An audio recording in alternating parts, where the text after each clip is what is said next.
Government को समझ में नहीं आ रहा होगा कि इशू को कैसे रिड्रेस करना है। यहाँ में कुछ बहुत टेक्निकलिटीज़ है। इस इशू को रिजॉल्व करना है बोलने से सरकार आपका ग्राउंड में एस्पेरेंट क्या चाहता है, आंसू क्या चाहता है, उस पल्स को आप पकड़ना पड़ेगा।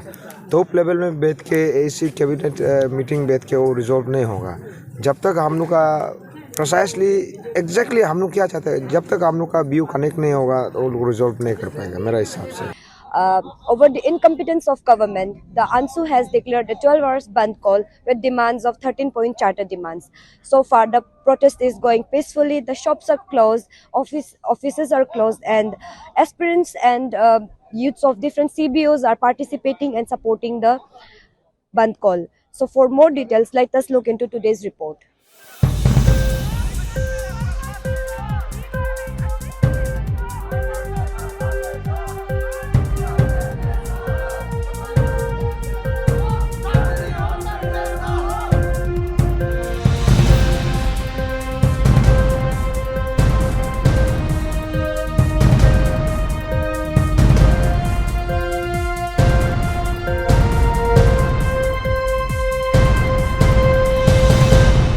गवर्नमेंट से कुछ भी अपडेट मिला है कि नहीं आप लोग को? नहीं, अभी तक तो हम लोग बंद जो कंटिन्यू कर रहा है।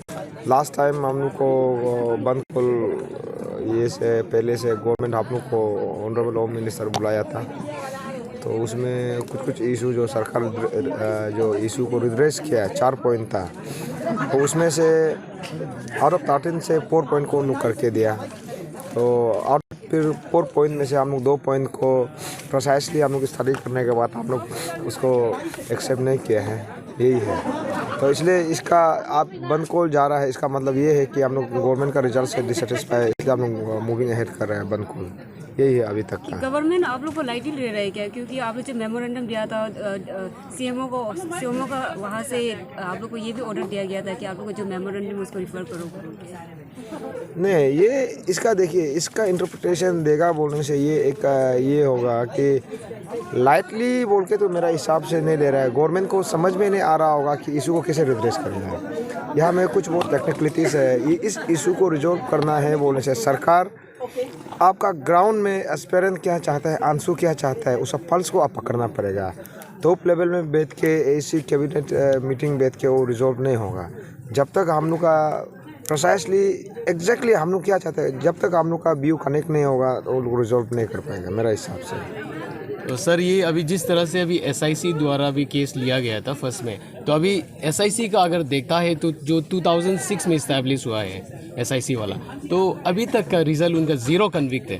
तो you being the president, what you have to say about this? नहीं, एग्जैक्टली ये आप एक एज ए मीडिया आप एक टेक्निकल क्वेश्चन पूछा है। हम लोग बहुत सारा एसआईसी का हम लोग क्रेडिबिलिटी को हम लोग चेक किया है, बहुत अच्छा रिजल्ट नहीं है। दिस टाइम ऐसे दोबारा ऐसे आपका रिजल्ट लेस माने बेसिक जो बेसिस जो उनका रिजल्ट जो आता है। देखिए, सबसे पहले इसको हम थोड़ा सा एलाबरेट करेगा। जब हम लोग सरकार को अप्रोच करता है, बोलता है कि वो सरकार का बस में नहीं है, उन लोग भी सही बोलता है, क्योंकि सरकार एट द मोस्ट आप अरेस्ट करेगा, अरेस्ट करने के बाद इन्वेस्टिगेशन करेगा, इन्वेस्टिगेशन करने के बाद एसआईसी का अपना स्पेशल पब्लिक प्रोसिक्यूटर होता है, इसका बाद Arunachal Pradesh public service commission का प्रोसिक्यूटर होता है, उसको चार्जशीट करने के बाद कोर्ट में भेजता है। सही से जो उसको बोलता है एविडेंस, एकदम क्रेडिबल एविडेंस बना के कल को कन्विक्ट हो जाए, ऐसे करके भेजता है। तो अगर कहीं में यहाँ में पुलिस का तरफ से इन्वेस्टिगेशन सही से नहीं होगा और उस जो स्पेशल पब्लिक प्रोसिक्यूटर का सही से नहीं होगा, 3 मेंबर कमेटी का सही से नहीं होगा, आपका सरकार का जो भी इंटेलिजेंस डिपार्टमेंट है सही से नहीं करेगा, तब तो जाके कोर्ट में कन्विक्ट नहीं होता है। दिस टाइम यही टेक्निकलिटीज़ को लेके हम लोग डिस्कस कर रहा है कि नो डाउट सरकार आप कोई भी ये को एक्यूज़ को, अभी जो एलेज एक्यूज़ को आप कन्विक्ट नहीं कर सकता है। It is in hand of court. तो कोर्ट में आप उसको कन्विक्ट कराने के लिए सही इन्वेस्टिगेशन करना पड़ेगा। हर कोई बोलता है कि एग्जैक्टली क्या नहीं हुआ है, तो मेरा कहने का मतलब है ताकि जरंग से ऊपर यहाँ में अभी का नाम में नाबम निपो का नाम इतना उभर के आ रहा है। नाबम निपो से पहले भी तो फॉर्मर सेक्रेटरी, चेयरमैन था, मेंबर्स था, उसका किन को आपका जो इलीगल बेनामी ट्रांजैक्शन को आप लोग क्यों ये नहीं कर रहा है, इन्वेस्टिगेट नहीं कर रहा है, कॉन्फिस्टिगेट क्यों नहीं कर रहा है? आज का दिन में करप्शन करने का लीगल लाइसेंस मिला है, जैसे जैसे ही कोई ऑफिशियल कैपेसिटी में, कोई डिप्टी डायरेक्टर में कहीं में इंडक्ट होता है, उसका बच्चा का 2 साल का बच्चा का नाम से फार्म खोलता है।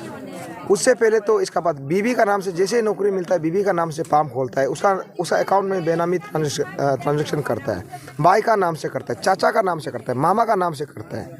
तो इसलिए बोला है कि आप किया है बोलने से फॉर्मर सेक्रेटरी पर आपका जो चेयरमैन का किसका किया है आप दिखाइए, तब तो बोलेगा कि अंशु आप एक्शन ले रहा है बोल के। जस्ट एविडेंस नहीं मिल रहा है बोलने से हम लोग नहीं मानेगा। और ये इसलिए रिपीटेडली हम लोग ये अरुणाचल को इसलिए विश्वास नहीं कर रहे कि 2014 में क्या हुआ। 2014 में क्लियर कट आपका पेपर का लीकेज था। वो जो 5 जो अरेस्ट हुआ है, कितना साल का बाद आपका कोर्ट में कैसे करके ये लोग को बाइज्जत बरी हो गया। कहीं ना कहीं इसमें सरकार का इन्वेस्टिगेटिंग एजेंसी का जो पब्लिक प्रोसिक्यूटर का तो वीकनेस था। तो इसलिए बोला है दिस टाइम ऐसे इशू नहीं होना है। ये ज़रूरी नहीं कि उसको सरकार करता है बोल के, किंतु सरकार सही स्पेशल पब्लिक प्रोसिक्यूटर अपॉइंट कर सकता है, क्रेडिबल वाला जो SIC में आयोग दे सकता है, नंबर्स ऑफ आयोग को बढ़ा सकता है। और बारीकी से 2014 से लेके अभी तक का एग्ज़ाम पार्ट वाइज, AE का AE, JE का JE, HDO का HDO, फिशरी का फिशरी, हाँ कंबाइंड सिविल सर्विस का वो MO का अलग से, ऐसे करके इन्वेस्टिगेशन करना चाहिए। वो नहीं हो रहा है बोल के इसलिए तो अंशु स्टैंड कर रहा है। तो आप सरकार बताइए, या तो सरकार ये बोल दे कि 34 ही है और नहीं है बोल के। अभी जितना भी अरेस्ट किया है ये भी ऑन द बेसिस ऑफ जो आपका एस्पायरेंट का इनपुट का मुताबिक अरेस्ट किया है। SIC अपना से कहाँ से क्रैक किया ये है से ये इशू जो ऐसे है, it is not all about 2017, 20, 21 का जो एस्पायरेंट है उसके लिए सिर्फ नहीं है। अगर Arunachal Pradesh public service commission को रिफॉर्म होता है बोलने से, it is all about entire Arunachal Pradesh. और being a responsible youth leader, being a president ANSU, since I am representing the mighty Nyishi, जब इशू को शुरू किया है बोलने से, it is all about the identity and existence of ANSU. और मेरा अपना जो आइडेंटिटी है लीडरशिप का, हम इसको नहीं लगता है कि हम बहुत बड़ा चीज़ कर रहे हैं। एक छोटा सा कंट्रीब्यूशन है ANSU toward for the greater Arunachal Pradesh. यही है छोटा सा जो पहल कर रहा है। और ऐसे कोशिश हर जगह हर डिपार्टमेंट में है। हम लोग एक जगह से Arunachal Pradesh public service commission से शुरू कर रहे हैं। ऐसे एक डिपार्टमेंट बताइए, ऐसे एक मंत्री बताइए जिस डिपार्टमेंट में ऐसे करप्शन का इशू ना हो। बट इन दिस टाइम हम लोग शुरू कर रहा है कि एटलीस्ट जो प्रिविलेंस सिस्टम है, जो अनप्रिविलेज ग्रुप को अभी जो यूथ अनएम्प्लॉयड यूथ है जो फ्रस्ट्रेशन में है, उसका इंटरेस्ट में I being a youth leader हम इसको फाइट कर रहे हैं। और आने वाला दिन में भी हम इस इशू को एक कंक्लूसिव, एक आपका लॉजिकल एक ये सोल्यूशन में लेके आएगा। ये अंशु का वादा है।